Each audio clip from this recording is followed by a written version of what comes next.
Imagine a single soldier, alone in the jungle, still fighting a war that had ended 23 years earlier, not because he was lost, but because no one had ever convinced him it was over. This is not a story of madness. This is a story of loyalty so absolute it became its own kind of prison. And when the truth finally reached him, the world didn't know whether to call him a hero or a tragedy. The year was 1944, and the Pacific was a theater of fire. Imperial Japan had stretched its empire across millions of square miles of ocean and island, from the frozen edges of the Aleutians down through the sweltering jungles of Southeast Asia. The United States, still reeling from the attack on Pearl Harbor just 3 years earlier, was fighting island by island, beach by beach, pushing back one of the most disciplined and devoted military forces the modern world had ever seen. And it was in this context, this culture of absolute honor, of dying before surrender, that a young Japanese intelligence officer named Hiroo Onoda was given an assignment that would define the rest of his life. Onoda was born in 1922 in a small mountain village in Japan. From an early age, he was marked as someone different, sharp, adaptable, capable of independent thinking in ways that were rare in the rigidly hierarchical world of the Imperial Japanese Army. He was sent to Futamata, a specialized training school where officers learned not conventional warfare, but something far more subtle, guerrilla tactics, how to survive off the land, how to gather intelligence, how to operate alone behind enemy lines for extended periods of time with no support, no resupply, and no guarantee of rescue. He was being trained in every sense to endure. In December of 1944, Onoda was dispatched to a small island in the Philippines called Lubang. The island itself was strategically modest, a few thousand inhabitants, dense jungle interior, a small airstrip, some coastal roads, but it sat in a position that made it valuable to Japanese military planners. Onoda's orders were precise and, as it turned out, fateful. He was told to conduct guerrilla warfare on the island. He was told to harass enemy forces, gather intelligence, and hold the position. And he was told explicitly that he was never to surrender, under no circumstances, no matter what happened. He was to fight until he received direct orders from a superior officer to stop. He took those orders seriously in a way that almost no one could have anticipated. By the summer of 1945, the situation for Imperial Japan had become catastrophic. 2 atomic bombs had fallen on Hiroshima and Nagasaki. The Soviet Union had declared war on Japan. Emperor Hirohito had made the unprecedented decision to address the Japanese people directly by radio, a voice they had never heard before, and announce the unthinkable: Japan was surrendering. In September 2, 1945, aboard the USS Missouri in Tokyo Bay, Japanese officials signed the formal instruments of surrender. The Second World War was over. Except on Lubang, no one had told Hiroo Onoda. Or rather, they had tried. That is where the story becomes something far stranger than simple isolation. Leaflets were dropped over the Philippine jungle. Newspapers were airdropped. Loudspeakers were carried into the trees by search parties. Former Japanese officers recorded messages and had them broadcast. Onoda's own family sent letters and photographs into the jungle begging him to come home. And every single time, Onoda concluded the same thing. It was a trick. Enemy propaganda designed to demoralize Japanese soldiers and coax them out of hiding. His training had told him to expect exactly this kind of psychological manipulation, and so every piece of evidence that the war was over became, in his mind, further proof that the enemy was desperate enough to lie about it. This was not irrationality. This was the logical conclusion of a mind trained to distrust, operating inside a framework that had no exit condition except one: a direct order from a commanding officer. And so he kept fighting.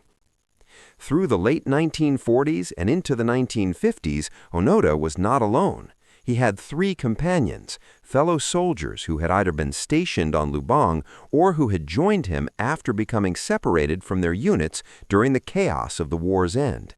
Together, they formed a tiny, ghost-like unit, moving through the jungle, raiding local villages for food and supplies, engaging in small firefights with Philippine constabulary forces, and maintaining an unshakable belief that they were still soldiers in an active war.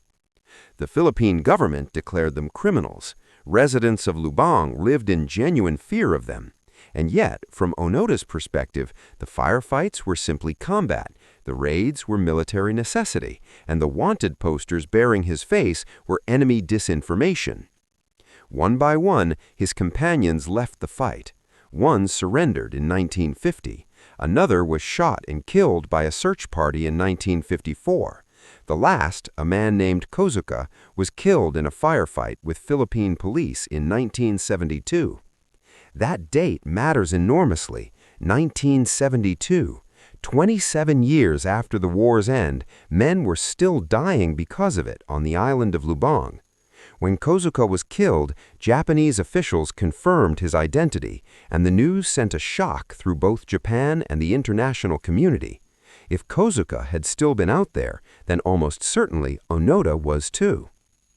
By this point, Onoda was 50 years old.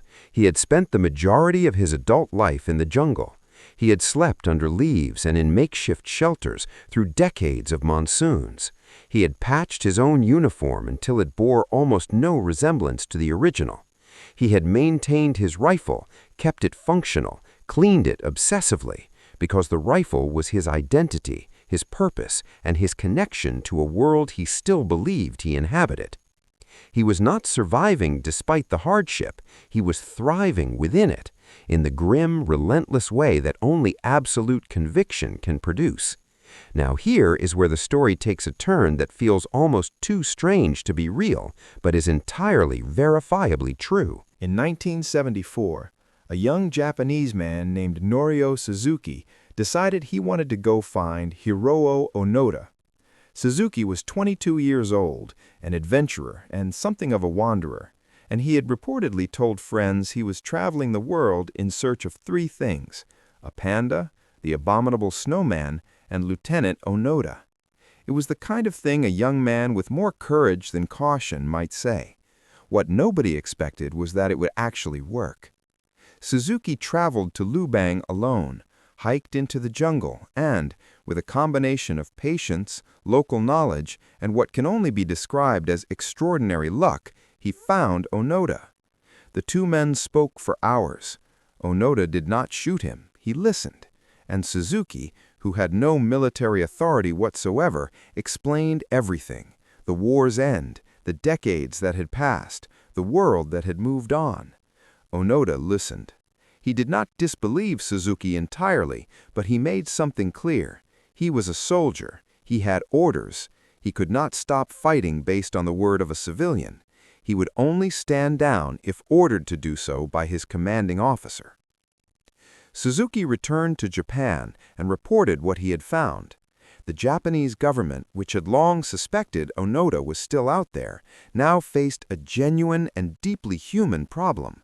The officer who had originally given Onoda his orders, Major Yoshimi Taniguchi, was still alive. He was in his 80s, had long since returned to civilian life, and was working as a bookseller. The Japanese government contacted Taniguchi. They explained the situation, and in one of the most quietly extraordinary moments of the 20th century, Yoshimi Taniguchi agreed to travel to the Philippines. On March 9, 1974, on a small patch of cleared ground in the jungle of Lubang, Major Taniguchi, now an old man in civilian clothes, stood before Lieutenant Hiroo Onoda and read the order aloud. It was official. It was formal. It was everything Onoda had required. The 14th Area Army had ceased all combat activity. Onoda's mission was over. By multiple accounts of those who witnessed the moment, something extraordinary happened on Onoda's face. Not joy, not relief, something closer to devastation. He later wrote that he simply could not stop his tears, not because he was free, but because all at once the weight of what had happened settled over him. Kozuka was dead. His other companions were dead or long gone. He had spent 30 years fighting a war for a country that had made peace without him, and those 30 years could never be given back. He stood there in a uniform held together by decades of careful mending, holding a rifle that still worked, and he understood for the first time that he had not been continuing the war. He had been the last ember of it, burning alone. He walked out of the jungle carrying his rifle, his ammunition, and his officer's sword. In accordance with military protocol, he attempted to surrender formally to the Philippine President Ferdinand Marcos, who pardoned him and allowed him to return home. When Onoda arrived in Japan in March of 1974, he was met by enormous crowds. He was, in a country still processing the complex legacy of the Second World War, a figure almost impossible to categorize. Some saw him as a hero, a symbol of loyalty, discipline, and the samurai spirit of never surrendering. Others saw him as a cautionary tale about the dangers of blind obedience. Many saw both at once and found that the contradiction was the point. Onoda himself was uncomfortable with the crowds, with the cameras, with the Japan he had returned to. The country he stepped back into bore almost no resemblance to the one he had left in 1944. Japan was now an economic powerhouse, a democratic society, a nation that had transformed itself almost completely from the imperial power it had been. The cities were different, the culture was different, even the language had drifted. And Onoda, who had kept himself alive through sheer discipline and purpose, now found himself untethered.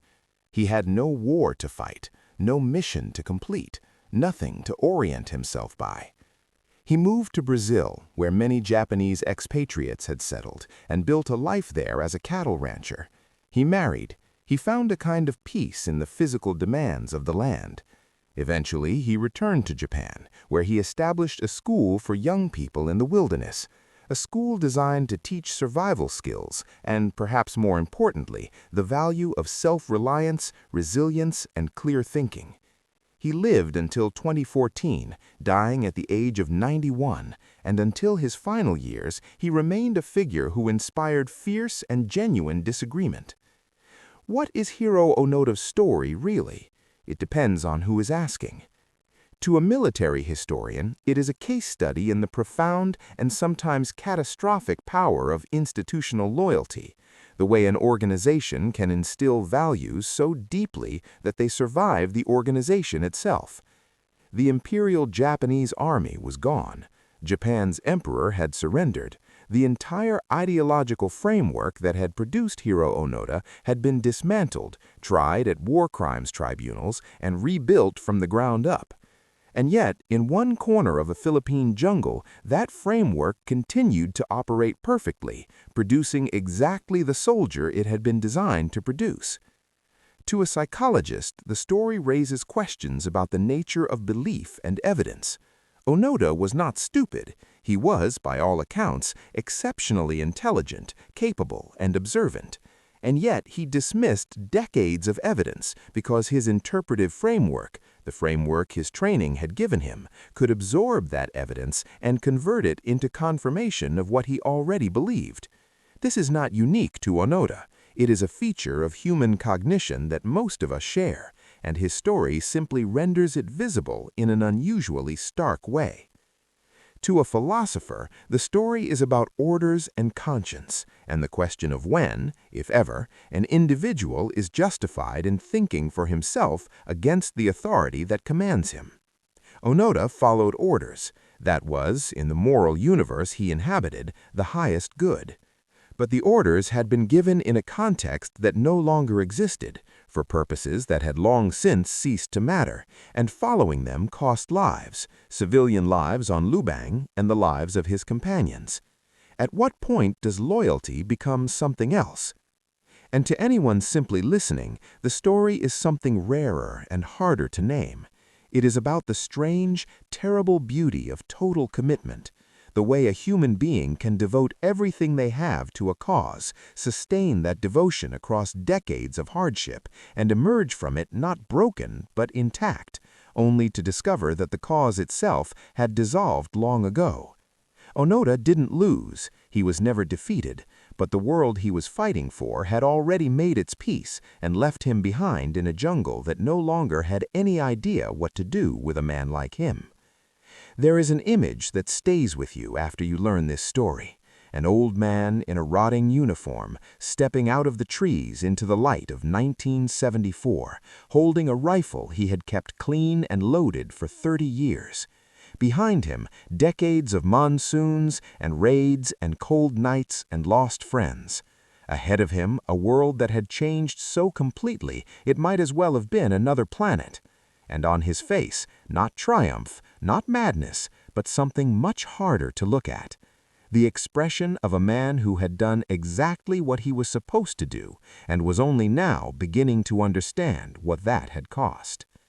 Some battles are won long after the war is lost, and some soldiers never stop fighting, not because they don't know how to stop, but because no one ever gave them permission to.